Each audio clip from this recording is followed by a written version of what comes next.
Boa tarde, internautas e todo mundo ligado aqui no canal do Hoje News, começando mais uma edição do Hoje News Esportes. E ao meu lado, Beatriz Mona. Como é que você tá, Beatriz? Boa tarde, Felipe. Boa tarde a todos que estão acompanhando o Hoje News Esportes. Eu tô bem, Felipe. E você, como é que tá? Tudo certo? Tô muito bem, graças a Deus, tudo certo.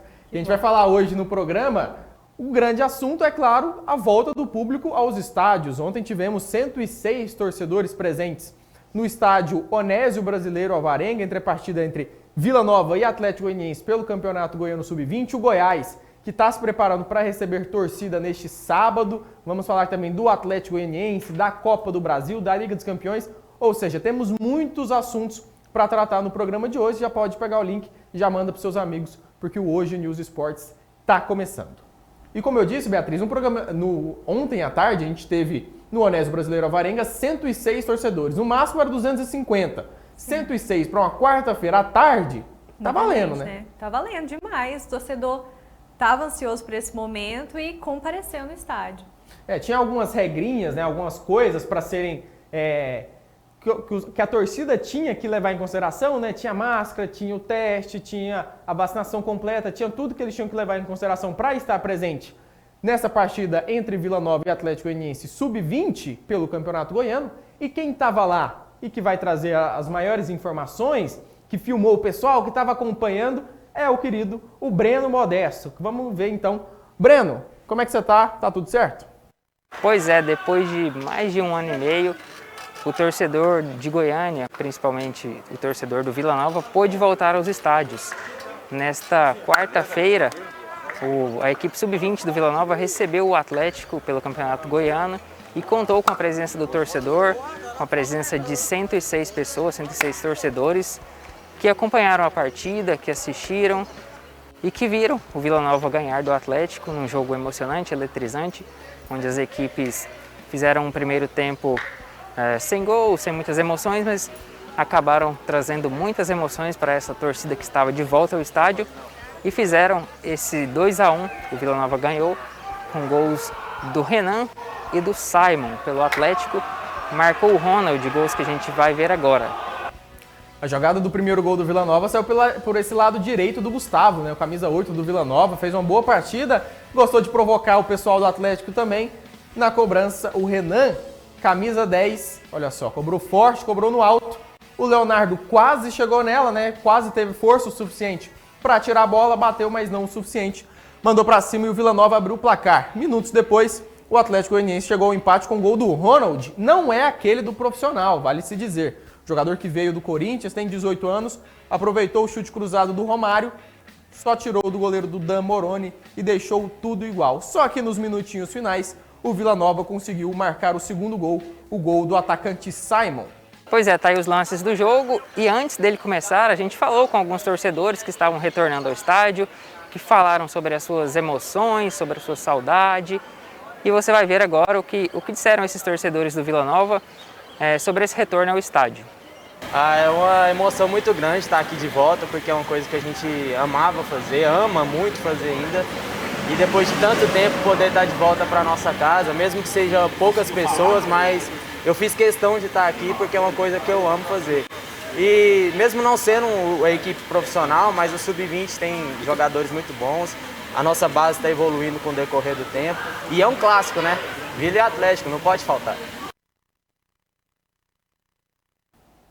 Aí a presença da torcida, né? Aproveitar, já que eu agradeci o Breno Modesto, agradecer também o Wagner Pereira, né? O nosso cinegrafista que esteve presente também no estádio Onésio Brasileiro Alvarenga, nesse retorno da torcida. É o primeiro passo, foi o evento teste do Vila Nova, que agora se prepara para voltar a receber torcedores no jogo contra o Confiança na próxima semana pelo Campeonato Brasileiro da Série B.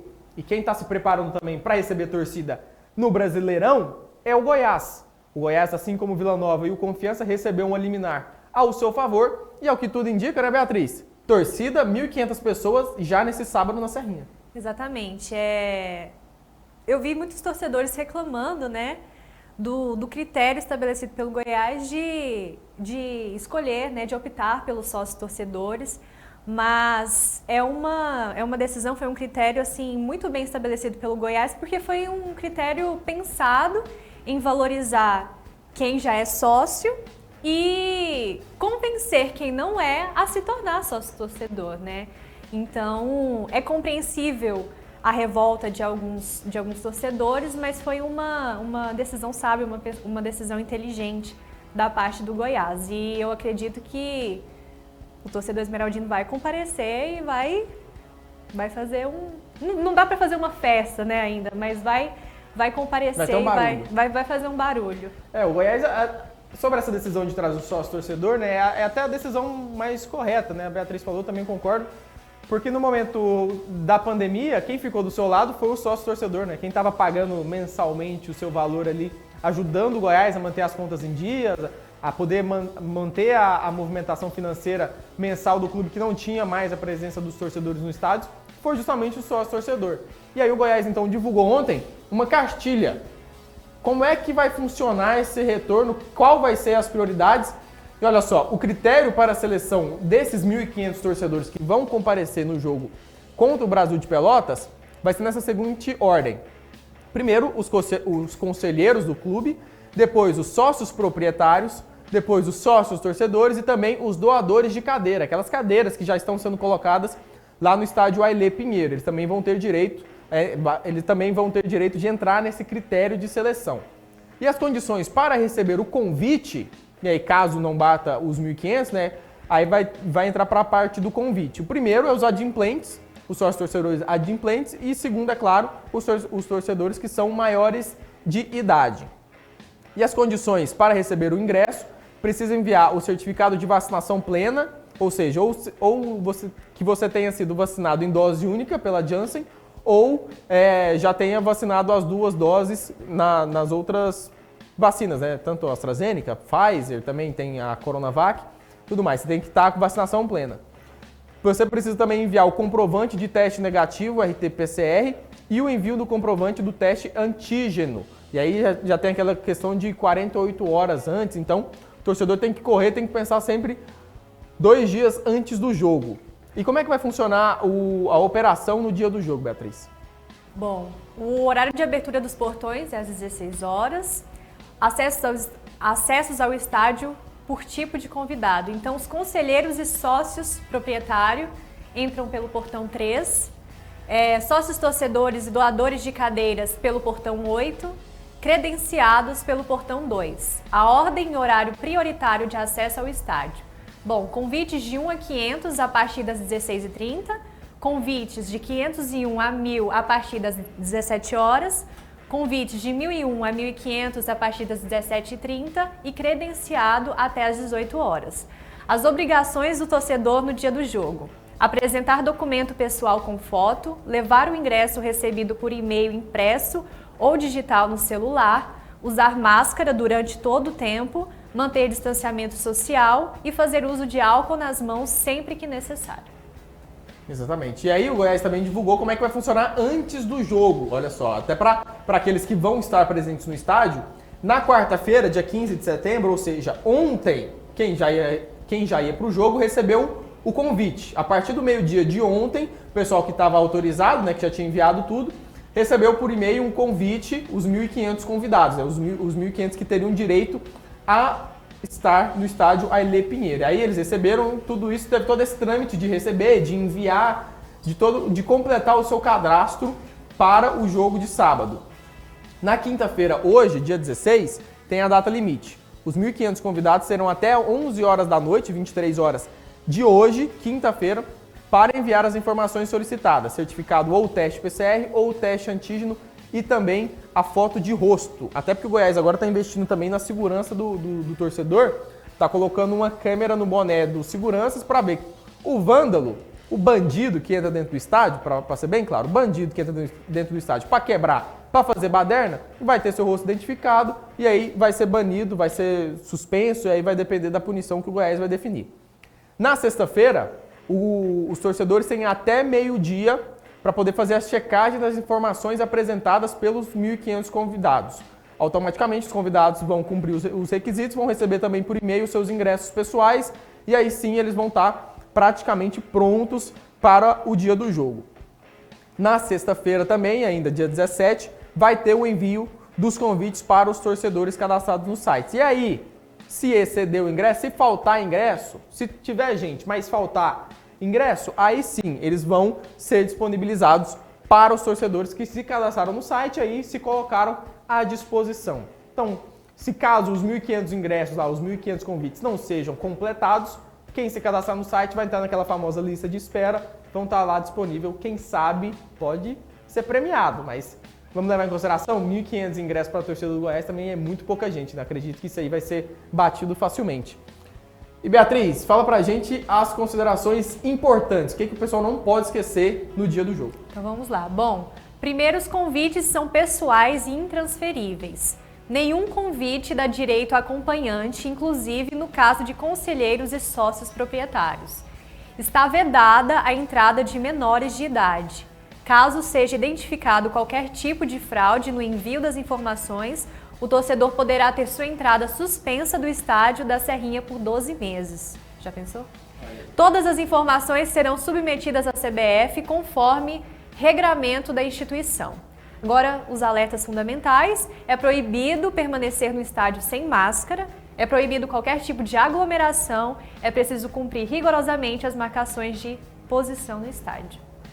E aí, além disso, além do que a gente já explicou, toda essa cartilha que o Goiás planejou, o diretor de marketing do Goiás, o Thiago Pinheiro, também deu a sua explicação. Ele, como diretor de marketing, ele que está encabeçando esse projeto do retorno da torcida aos estádios de futebol, e principalmente ao estádio do Goiás, ele vem cuidando da equipe esmeraldina, ele falou sobre esse retorno da torcida. Então vamos ver a explicação na voz do Thiago Pinheiro. O que ele tem para falar, acrescentar, o diretor de marketing do Goiás.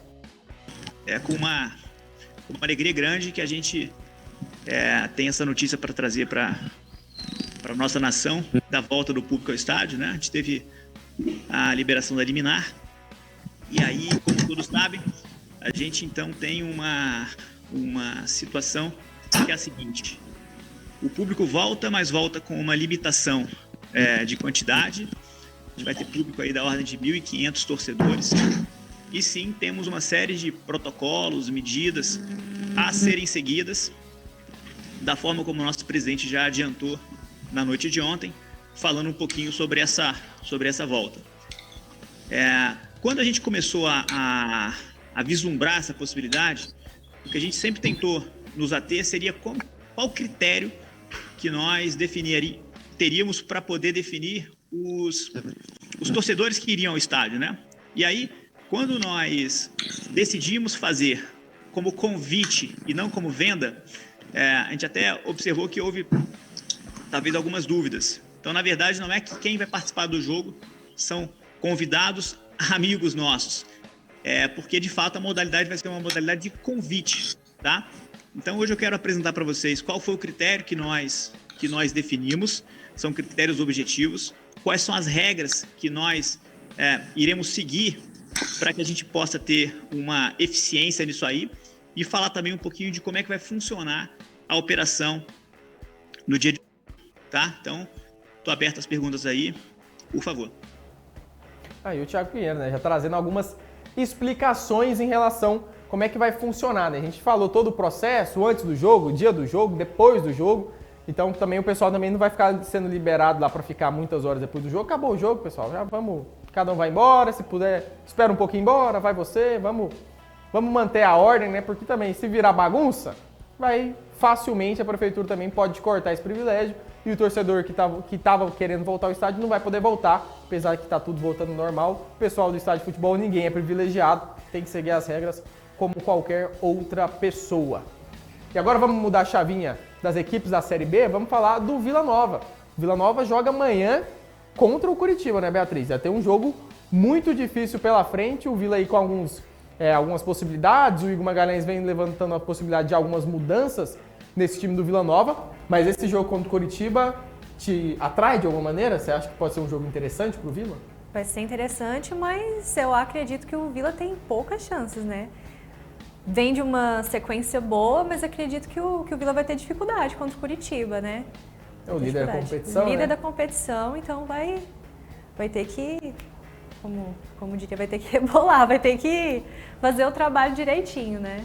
E aí o Vila Nova já está viajando, né? O Vila Nova vai embarcar para Curitiba, vai ter esse duelo na noite dessa sexta-feira, 7 horas da noite no estádio Couto Pereira, e o treinador Igor Magalhães tem algumas dúvidas, não sabe ainda, não sabe, na verdade ele sabe, né? Ele não quis revelar ainda se o Kelvin vai ou não vai para o jogo, ele que vem com alguns problemas, teve uma pequena lesão contra o Avaí, depois voltou, jogou, mas não é aquela dúvida. E também uma grande possibilidade é a presença do Thiago Real no meio-campo, ele já pode ser titular pela primeira vez, e a presença do Bruno Colasso. O Bruno Colasso aí que falou antes do jogo que deve ser titular, mas ele que vem numa disputa com o William Formiga por essa vaga, por essa titularidade pela lateral esquerda. Então vamos ouvir aqui o Bruno Colasso. Chegou agorinha, já se tornou titular nesse Vila Nova. Vamos ouvir. Acho que desde quando eu cheguei na minha entrevista, né, eu falei que a minha intenção era vir para ajudar, né? Se fosse jogando, se fosse fora, né, de alguma maneira eu estava pronto para ajudar, né? Acabou que, infelizmente, né, eu falo isso com todas as palavras, eu tive a oportunidade por uma lesão de um companheiro, né? Isso não é legal, né? Porque a gente nunca torce para ninguém se machucar, obviamente. Mas acabou que aconteceu, né? Eu tive a oportunidade até antes do momento que eu mesmo esperava.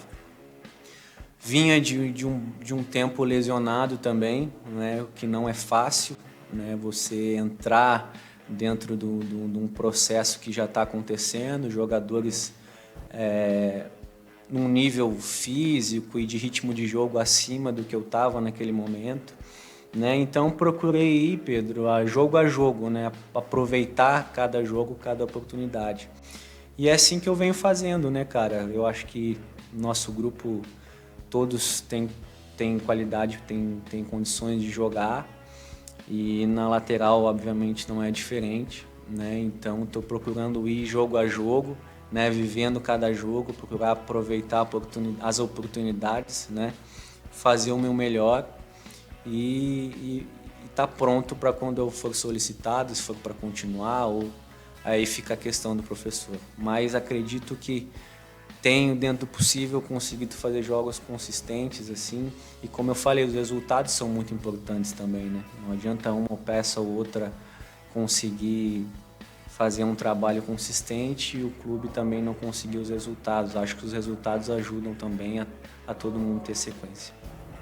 Aí o Bruno Colasso falando dessa sequência, né? Claro, ganhou a titularidade com a lesão do William Formiga. O William Formiga voltou, fez aquele jogo treino contra o Brasília na semana passada, já está à disposição do Igor Magalhães e aí fica essa disputa.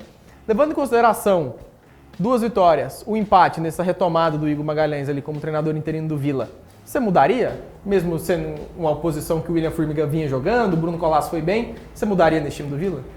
O Colasso ele tem contribuído muito para o time do Vila, tem somado bastante, é um jogador experiente, mas eu acredito que em relação à titularidade o Formiga está melhor preparado para essa posição, né?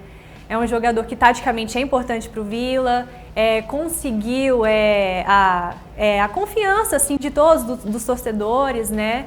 É um jogador que eu acredito que esteja melhor preparado para essa posição. Então eu acredito que nessa disputa aí pela titularidade, o Formiga é melhor. E o Formiga se tornou titular naquela reta final de Série C, né? Foi até titular no primeiro jogo da final contra o Remo.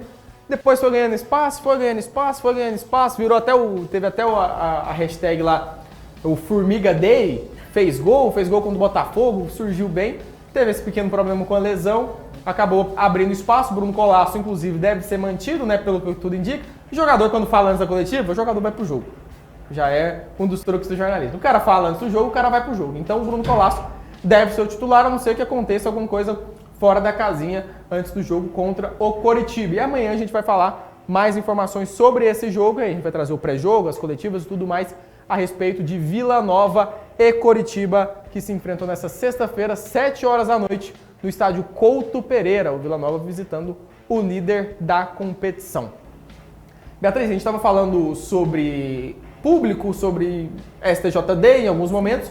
O STJD, então, definiu que vai ter jogo no final de semana. Vai ter jogo. Só que até ontem à tarde era uma incógnita, né? Na verdade, até hoje pela manhã ainda era uma incógnita. Não sabia se ia ter, se não ia ter jogo. E aí o volante, o Gabriel Baralhas, que vem sendo titular, que aproveitou, entre aspas, né, porque a gente lamenta a lesão do Marlon Freitas, que teve um edema no pé esquerdo, ainda não tem previsão de voltar aos gramados. O Gabriel Baralhas falou sobre essa situação de ter ou não ter o jogo, estava na dúvida até ontem. Vamos ver o que o Gabriel Baralhas pensava sobre esse possível adiamento ou não da rodada do Campeonato Brasileiro da Série A. Então, na minha opinião, acho que se for para liberar a torcida para um time, tem que liberar para todos, porque isso daí não é justo. Mas, como eu acabei de comentar, acho que tem que liberar para todos. Todos têm que estar de acordo. E a maior nota, né, como a maior porcentagem tem que favorecer nesse quesito. O Baralhas estava falando que, na visão dele, o correto é que se libera público para um time, libera público para todos os times. E aí é isso que vai acontecer, né? Porque não vai ter público para ninguém, né, Beatriz? Exatamente. O Flamengo tinha conseguido aquela liminar para ter público na Copa do Brasil? Teve. Para ter público no Rio de Janeiro pela Libertadores? Vai ter, porque aí já é parado da Conmebol, a Conmebol já liberou. Mas no Campeonato Brasileiro não vai ter público. Não vai ter mais. Decisão sábia, né? Melhor decisão, porque senão ia interferir no interferível, né? Foi uma decisão justa, porque não é justo com os outros times, então foi uma decisão sábia, né, do STJD, né? Isso. E os clubes, então, finalmente demonstraram a força, né? Que a gente estava falando dos clubes demonstrarem ou não demonstrarem a força. Foi uma carta assinada por 17 clubes da Série A. Só o Flamengo não assinou. O Atlético Mineiro, porque, é claro, é o líder da competição, entende que se paralisasse o campeonato não seria bom para ele. E o Cuiabá. Também não entendi muito porque que o Cuiabá não quis assinar, mas o Cuiabá não quis assinar, não assinou. Os 17 clubes assinaram, mandaram a carta para a CBF, e então não teremos público. Pelo menos alguém batendo de frente com o Flamengo, né? O Flamengo vem se achando dono do mundo, dono do Brasil, dono da América, né? Do Sul. E não é. E não é. Precisava disso, de bater de frente mesmo. Muito bacana a união dos 17 clubes. Foi importante e conseguiram, né? Conseguiram o que eles estavam reivindicando e agora se faz a justiça, né? Exatamente. No final do mês, a gente vai ter uma reunião entre, em tese, os 20 clubes, no dia 28 deste mês, se eu não estou enganado, vai ter uma nova reunião marcada para os 20 clubes. O Flamengo não participou da última reunião, ao que tudo leva a crer, as informações de bastidores que vêm, o Flamengo também não deve participar dessa nova reunião, porque o Flamengo vem discursando que o retorno do público aos estádios não depende da CBF, mas sim das autoridades locais. E aí, por isso que o Flamengo buscou a liminar, buscou a Prefeitura do Rio de Janeiro. Só que não é assim que as coisas funcionam, né? Não é assim que funciona. A CBF, então, vai ter essa reunião, vamos ver se o Flamengo vai ou não vai participar, e aí os clubes, caso todos concordem com a volta do público, no início de outubro, ali por volta, se eu não estou enganado, vai ser a 23ª rodada, a gente pode sim, aí sim, ter o retorno de público para todos os clubes. Mas para isso, as prefeituras, as praças onde recebem jogos precisam autorizar. Santa Catarina, que só ia liberar público em outubro, no meio de outubro, já antecipou. A grande questão agora fica para São Paulo, porque o governador João Dória tinha dito que só liberaria público nos estádios de futebol a partir de novembro. Então, se ele não antecipar, fica inviável, porque só em São Paulo, só no estado de São Paulo, são 5 equipes que disputam a primeira divisão. Então, como é que você libera público para 15 clubes e não libera público para 5 equipes? Então, é um processo, é mais uma coisa a ser debatida ali nessa reunião no final do mês entre os clubes e, é claro, entre a Confederação Brasileira de Futebol. Beatriz, você acertou quem passava ontem na Copa do Brasil. Acertei. Você acertou os 3? Acertei os 3. Então, ontem a gente teve o encerramento das quartas de final. A gente já tinha mostrado ontem a vitória do Atlético Paranaense sobre o Santos. Tivemos 3 jogos na noite de ontem. Vamos acompanhar aqui então os gols da rodada da Copa do Brasil. O que a gente teve ontem? Quem foi para a semifinal da competição? Tivemos no Mineirão o Atlético Mineiro vencendo o Fluminense por 1-0. Claramente a bola bateu no braço do Danilo Barcelos. O árbitro precisou do VAR. E aí, na cobrança da penalidade, o Hulk esmaga. Atlético Mineiro 1, Fluminense 0. O Atlético já tinha vantagem, confirmou sua vantagem e está classificado para a semifinal da Copa do Brasil. No outro jogo, Fortaleza venceu o São Paulo pela primeira vez na sua história, está na semifinal. O primeiro gol foi do Ronald. Thiago Volpe também, né, Thiago Volpe? Tá difícil, Thiago Volpe. Tá complicado pro goleiro do São Paulo. Tá sendo mais questionado que tudo. O Fortaleza já tinha feito um, fez o segundo também. Olha só, no segundo tempo, arrancada pela direita, olha o David. Cruzamento pro Henrique. Alguém me explica o que o Thiago Volpe estava fazendo? Você entendeu esse posicionamento do Thiago Volpe, Beatriz? Não entendi. Olha, ele corre de lado, não tem... Ele não tem. Por que ele tá na entrada da pequena área? 2-0 Fortaleza. Então o Fortaleza, o David, que já tinha dado assistência pro primeiro gol, foi pra dentro do Arboleda, fintou, puxou pra canhota. Esse aí, beleza. Não teve culpa do Thiago Volpe. Dos 3... Esse não tá na conta dele, né? Não, esse não. Ficaria 1-1. Olha só, se ele não tivesse falhado nos outros gols, teria ficado 1-1, né? Já teria uma prorrogação. E aí, nos minutinhos finais, o Gabriel Sara descontou pro São Paulo. Mas aí já não era o suficiente, né? Fortaleza 3, São Paulo 1. Fortaleza está classificado e vai enfrentar o Atlético Mineiro na semifinal. Isso por quê? Na outra semifinal, que já tinha classificado o Atlético Paranaense, o Flamengo também se classificou. Já tinha vencido o primeiro por 4-0. O Rodolfo Toschi Marques, em mais uma arbitragem fraca do Rodolfo Marques, mais uma partida lamentável do Rodolfo Toschi Marques, marcou a penalidade. Não é nem questionável o lance da penalidade, né? Foi questionável as outras atitudes dele durante o jogo. E os 2 gols do Pedro, né? O primeiro cobrando pênalti, o segundo aproveitando esse rebote, na assistência que ele deu para o Everton Ribeiro. O Everton Ribeiro finalizou na trave e o Flamengo venceu mais uma vez, venceu por 2-0 e está na semifinal da Copa do Brasil. Olha só, a gente tem os classificados e temos os confrontos da semifinal.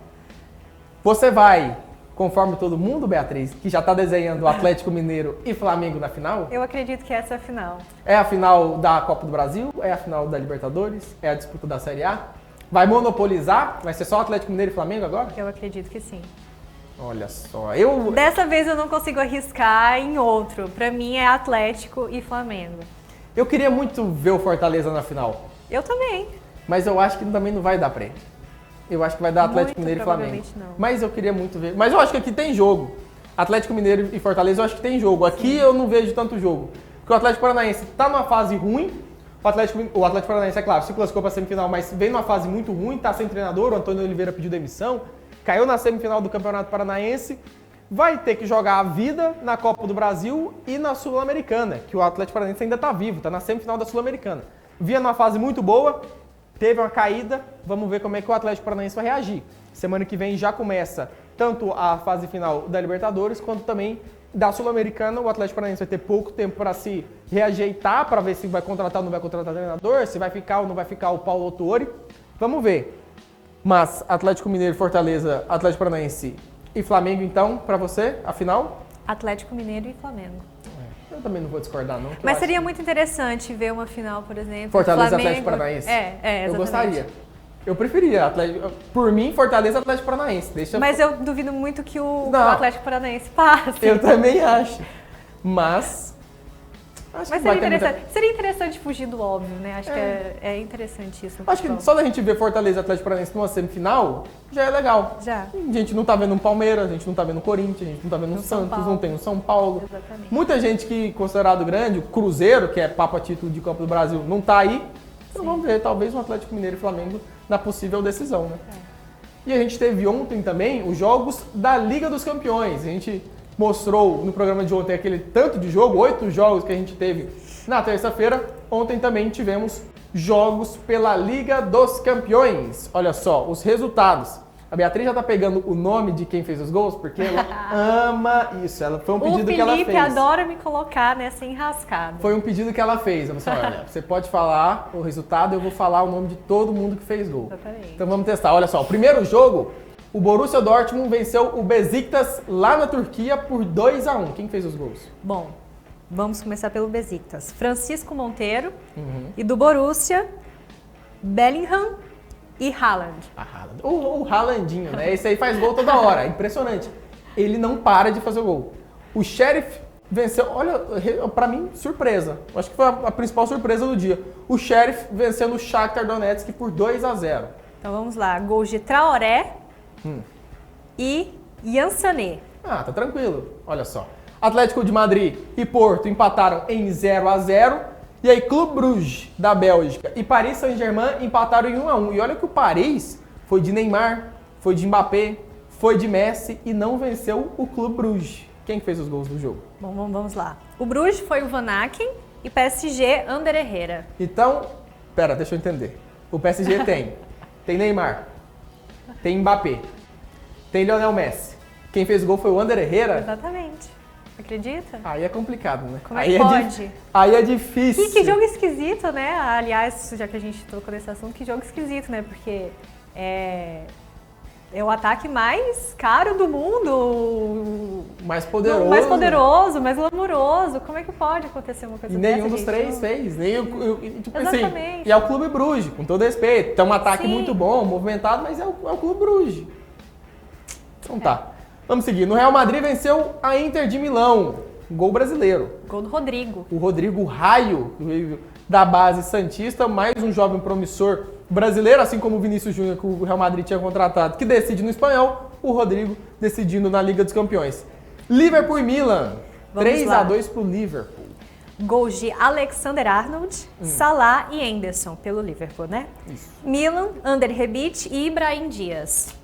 Brahim Dias e o Rebic. O Milan saiu atrás, virou o jogo, teve um gol anulado. No que teve o gol anulado, o Liverpool empatou e virou o conseguiu jogo. virar. Quase que deu pro Milan, mas tá bom, né? Manchester City 6, aí tem gol pra você Aí falar. tem gol. Manchester City 6, Red Bull Leipzig 3, 6-3 pro City. Quem que fez? Então vamos lá. Nathan Akey, Mukiele, Grealish, Mahrez, o João Cancelo e Gabriel Jesus. Gabriel Jesus. Pelo Leipzig. Pelo Leipzig, Nkunku fez os 3. Mas tá bom. Ficou fácil. Te facilitou a vida. Exatamente. Te facilitou a vida.